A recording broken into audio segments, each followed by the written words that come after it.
presenting you your messy minds. So in this video, we are going to see about the post-traumatic stress disorder. So we all know what is stress, right? So in our day-to-day life, we actually keep on saying times like, I'm stressed and I'm too much worried about something and all these things, right? So that is actually stress. When you keep on worrying about something, then obviously that becomes as an illness or a disorder, right? And what is this trauma or what is a traumatic event? So when I say trauma or traumatic event, that can be anything that has happened, like a tragic event in the person's life. Like for example, it can be an accident, like car accidents, or for example, it can be a physical assault.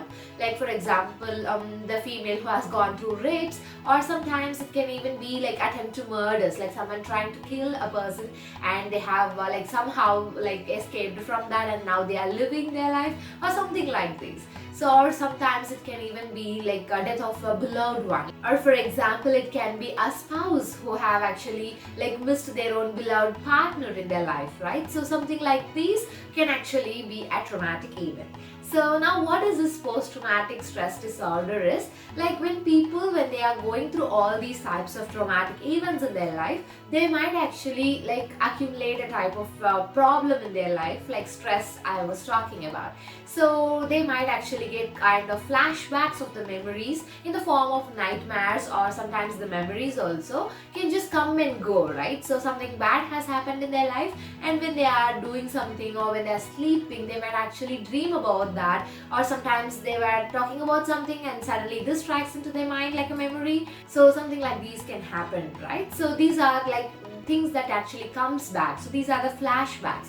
So the victims who have actually gone through a traumatic event and who are into these kind of post-traumatic stress disorder, they tend to avoid the instances wherein they are getting to remind about the past memory, right? So for example, like let me say, if at all there is a car accident that has happened in my life, for example. So in that way, obviously after a certain period of time when I'm going in the road, I'll be really very conscious that I'm not going to commit an mistake, or suppose I have to be like really very alert about what is happening around me so that the accident does not take place one more time, right? So this actually reminds me about what had just happened before in my life.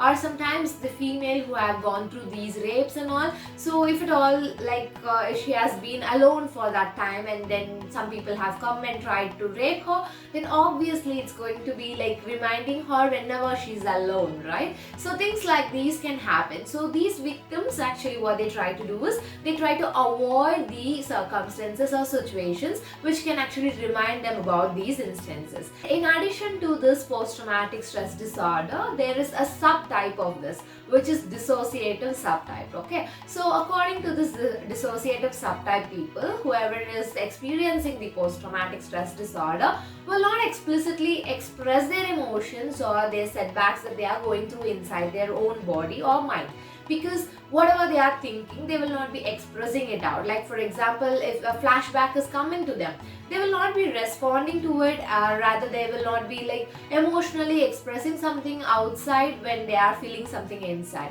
So they tend to be like subtle enough. So this is another subtype of this post-traumatic stress disorder.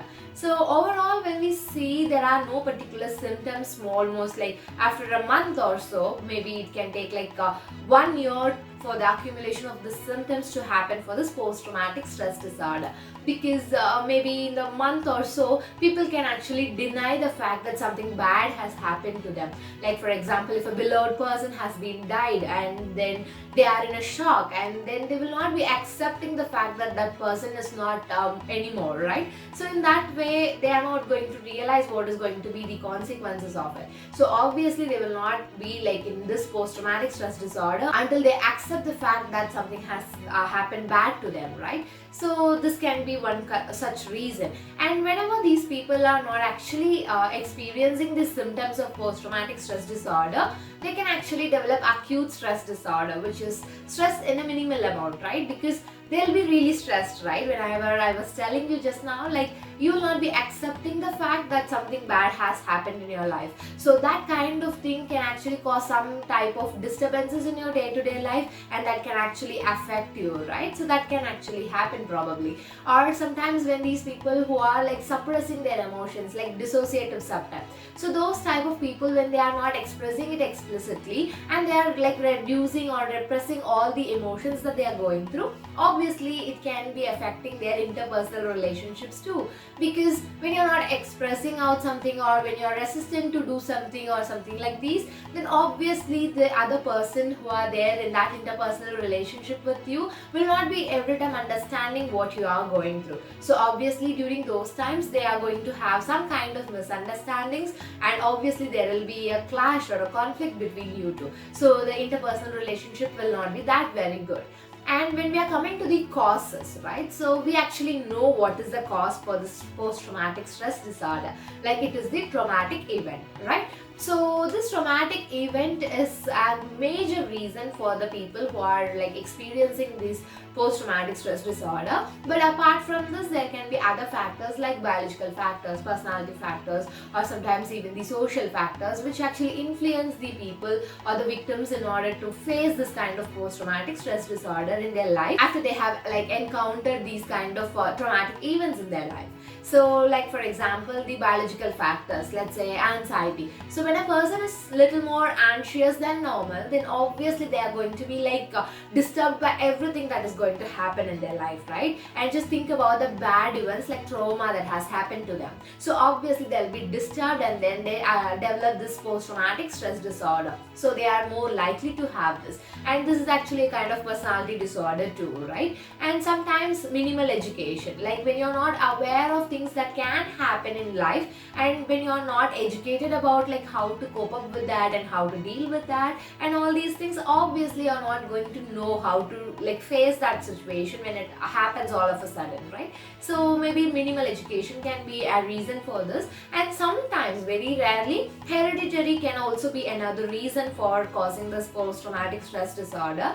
And also there can be social factors which can be very much helpful during this post-traumatic stress when you are going through. Because when you're having a good and healthy social support, obviously people around you will be so positive around you, right? So when they are positive, obviously the negative effects that you are having in your mind will be suppressed by that, and only positivity comes out of it, right? So in that way, obviously social support is going to play a major role in a person's life when they have faced this kind of traumatic events, right? So after these, let's talk about the treatments that can be given to these kind of post-traumatic stress disorder victims. As I always tell you, like there are drugs for each and every psychological disorder that you are talking about, and that we will be discussing later on in our channel also. But we have to be very sure like what we have to choose. It is kind of a battle between the drugs and the psychological treatments and therapies that are there, right? So we have to be really very careful. So likewise, we have drugs for these disorders also. Apart from drugs, there is this catharsis, right? So catharsis is a psychoanalytic approach wherein the victim will be allowed to talk about the event or the experience that they were going through when they had faced that traumatic event, or after the traumatic event how they were facing, and all these things will be asked to tell it like a narrative by the victim. Whenever they are doing this narrative of the experience that they were going through, right? So the memories will actually flood back like anything, right? But then they'll be like learning to evacuate all the negative episodes that they were going through in them. So that is actually going to be very much helpful for them. And also there can be like minimal exposure or imaginal exposure, wherein the victim will be exposed to such an experience, like rearranging the experience for them once more in their life. But also this kind of exposure is really very challenging, because it should not be worsening the situation for the victim, right? It should be like therapeutic for them. This should be like helpful for them. Rather, they should not feel that things have become even more worse and upside down after re-exposing to them kind of the same scenario, right? So this is like really very challenging. Apart from this, there is this cognitive therapy, wherein the negative assumptions about the things that has happened in their life about the traumatic event will actually be manipulated and changed to a positive one. Like for example, if the person is feeling guilty of someone dying because of them, then obviously that negative aspect that they are having in their mind, thinking that because of them the other person have died, then obviously we are going to change that negative thought that they have regarding the traumatic event. So likewise, these therapies and other treatments can actually be given to these victims, and the social support, as I told you, is very much important. So if at all anyone out there, if you're going through these kind of things in your life, then please seek for the social support. Whomever you're feeling comfortable, you can just go and talk to them. So this is again a catharsis that you're going to do, like you're going to ventilate all your feelings that you're having inside you, right? So this will be really very helpful. Apart from these catharsis, you can actually seek out for the professional help, right? So there we come to the end of this video. So with a different psychological content, I'll come and meet you all in the next video. Until then, it's bye from Priyanka. Bye.